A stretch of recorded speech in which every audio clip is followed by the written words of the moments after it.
Sonjin lay on his bed, worried about Minsu. He wondered if she was okay, if she was warm enough, and if she was stressed. He knew she hadn't taken any warm clothes with her. He wasn't worried about Woo-bin. He was quite aware of his feelings for Minsu, but he knew Woo-bin was his friend and wouldn't act on them or do anything to Minsu. The only thing he was truly worried about was Minsu's health. Making up his mind, he stood up, went to the closet, grabbed Minsu's jacket along with his own, and walked out. He drove through the snow, determined to go get her. He tried calling her, but her phone was off. He also tried calling Woo-bin, but his phone was off as well. As he drove, he came across a roadblock, and the police stopped him, telling him it was not safe to drive any further and that he should turn back. They explained that the weather would clear by tomorrow. Sonjin told them that his fiancée was stuck somewhere and that he had to go get her. They assured him that if she was safe wherever she was, there was no need for him to go, and that if she was in danger, they could always send an emergency team to get her. Defeated, Sonjin gave up and drove back, praying and hoping that Minsu was okay. Back at the yacht, Minsu sat on the couch, looking at her phone, which was off and charging. Woo-bin came along with a blanket and a bowl of soup.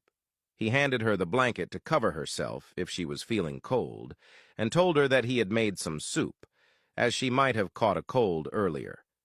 She thanked him as he handed her the soup. Woo-bin sat down, looking at her, feeling bad for asking her to meet, since now she was stressed and worried. Minsu looked at him and asked if he was okay. He stated that he was fine and just wanted the weather to clear, so she could go back to Sonjin, since she was worried. Minsu smiled and admitted that she missed him, and that it felt very weird spending the night away from him. Woo-bin looked at her, his heart breaking a little. He knew her mind was made up and there was no turning back. However, on the other hand, he was happy that at least his best friend had met someone who loved him wholeheartedly.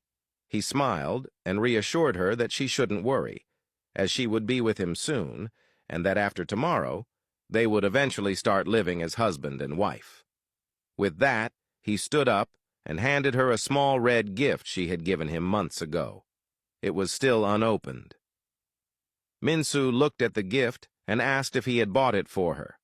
Woo-bin told her that it was the gift she had given him and that he was returning it. Concerned, Minsu asked why he was returning it, reminding him that she had bought it for him as a token of appreciation as a friend. Woo-bin, looking at her, stated that it would be hard for him to let go if he continued to hold on to it. He told her that it was best if he didn't have anything attached to her so that it would be easier for him to forget and move on.